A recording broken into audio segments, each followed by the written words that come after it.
So the global shift is really redefining the contract between businesses and their communities from simply being responsible, or what used to be the old CSR, so moving beyond compliance, but taking bold action on net zero, ESG, and corporate purpose. One of the observations we've made is that corporate purpose requires intentional leadership. And what we're going to argue or unveil today is the idea that defining and owning your brand purpose is probably the most critical, competitive, and societal advantage of our time. And that corporate purpose sits atop of your net zero and ESG strategies. None of the institutions are trusted. And so they again sit in the neutral zone, 52 to 57%, with business at 55.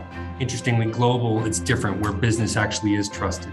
But in this context, business in particular is burdened by great expectations by all stakeholders. So we know that we have belief-driven consumers and employees. So nearly 7 in 10 consumers agree that they have the power to force corporations to change. And if we look at employees, over 6 in 10 believe the same to be true. So that's the high expectations for what they believe should be happening. And they know that they can react in response if businesses are not delivering up to those expectations. And then at the same time, you have significant pressure from institutional investors who also have high expectations. And in fact, we released a report just yesterday that showed that 72% of Canadian institutional investors do not trust companies to achieve their stated sustainability, ESG, and DEI commitments. So that is the broad context that's going on. And out of the context of the pandemic, we've also seen the expectations of business being involved is much higher. We actually saw a doubling of that as a result of the pandemic. So know that that's going on. Now, one thing to keep in mind is when we look at trust, we look at trust in 2 dimensions. What delivers on that is competence and ethics. And here's the opportunity for business, because business is the only one of the 4 institutions that seem to be competent. Now, not necessarily there from an ethical standpoint, but not far off. But when you look at comparison to government, for example, government is neither seen as competent or ethical. So this is where business can really play a leadership role in looking at how do you take the relative strengths of all of the different institutions that we look at to effectively drive societal change, which is an expectation unlike it's ever been before. And I spend most of my time speaking to large asset owners, large asset managers, banks, that kind of, those kind of institutions. Purpose might be much higher up the investor agenda. So we've moved on very, very quickly, like literally in the space of 2-3 years, from talking about lowering carbon emissions on an operational level with corporate context, and that relates to also portfolio perspectives, to talking about delivering net zero. And that's like a huge jump in a short space of time from a very, very simple way of looking at climate, i.e. through the lens of emissions, to talking about this very long-term, i.e. out to 2030, 2050 process of decarbonising the entire economy. Now, it's great that we're having that discussion because it's very much needed. But I think when I think about the conversations I have with investors, and I'm sure companies that are in a similar position, like in the boardroom, for example, it can be a bit baffling, and it's not necessarily straightforward what net zero even means. And the knock-on kind of impact or touch point with companies is that whereas, like I said, 3 to 5 years ago, a climate-related portfolio was one that had like a lower emission exposure in aggregate compared to any given benchmark.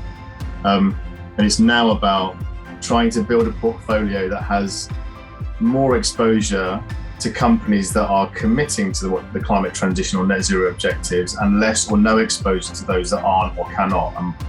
You can go to a group of companies and say, well, look, we're investing more in you because you're doing what we think is needed. And by the way, we're reducing our investment in you because you're not doing enough.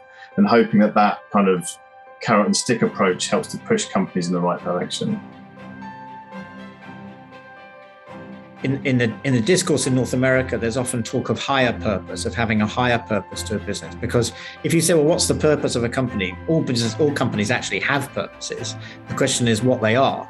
and to what extent they serve society. The dominant idea has been that the purpose of business is to maximize profit, right? So Milton Friedman's dictum that this is why business exists in society.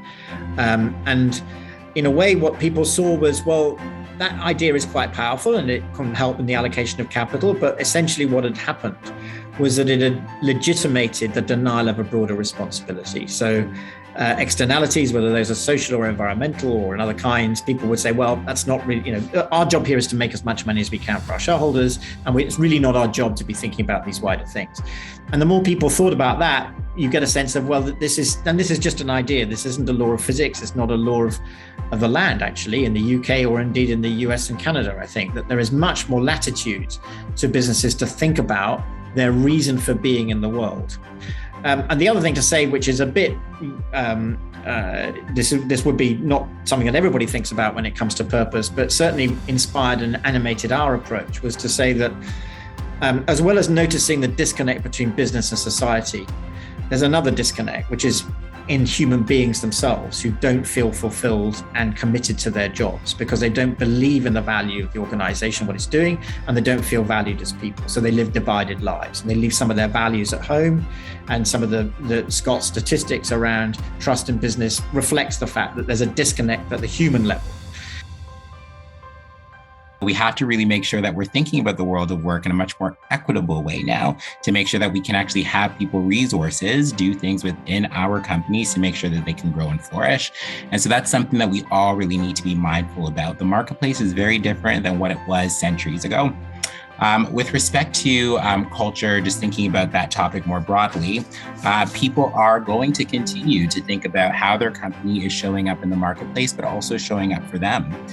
We hear all sorts of topics these days that people want to know that their company is actually meaningfully engaging with, whether it's mental health, whether it's about making sure that there's equity in terms of pay, whether people are really being able to bring their whole selves to work in terms of belonging. All of these pieces are things that are just going to continue to have traction. And so if companies are not thinking about how they address these types of things, they will suffer. When you think about some reports that have come out from Big Fours, for example, KPMG actually said that the word, or the acronym rather, CEO, is going to become synonymous with ESG. What does that mean? That means that the CEO is going to be looked as an actual archetype or an ambassador or model for all things ESG. And so CEOs are not leading with empathy. If CEOs are not thinking about belonging, thinking about mental health, thinking about equity and diversity and inclusion in all its forms, the entire organization is going to suffer because everything that they do is going to permeate into the culture of the organization. From the company point of view, those are external pressures, right, on which they're now being expected to report and account. But the way I see it, what the purpose conversation does is, as it were, from the inside out rather than the outside in, gets companies to think differently about what their impact is and how they think about that. And I do think that the purpose, those who are taking it seriously are moving beyond this as being corporate social responsibility on steroids. It's not that, it's a different framing. And it's quite a profoundly different framing, because in the end, what you're saying is, okay, so we're moving away from a world in which we simply think of ourselves as here to maximize profits or maximize long-term profits or enlighten shareholder value, which is kind of CSR approach. It doesn't change the fundamental construct. This is changing the fundamental construct. And it's saying, actually, the purpose of this business is to create value for society.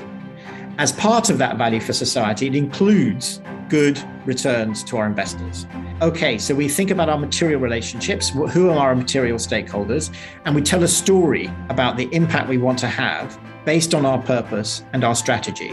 And we believe if we do that really well, we will satisfy the reasonable ESG expectations of our investors. But it's an inside out story, and they're not simply responding and jumping to the tune of investors who give them a lot, and sometimes quite inconsistent, because different investors approach this in a very different way, sets of expectations about what they want to be doing on an ESG agenda. Unless the CEO personally believes this, I don't think it happens. I don't think that's enough, but it's necessary but not sufficient. They've really got to believe it. And then I think the next thing is, if this is for real and to last, it needs to be robust in changes in senior leadership, because that takes you to the board. And in the end, I think the ownership of purpose is board ownership. And the conceptual shift is that the board's job changes from being there to solve the agency problem, which is making sure the managers do what the shareholders want, to be the collective trustees of the purpose.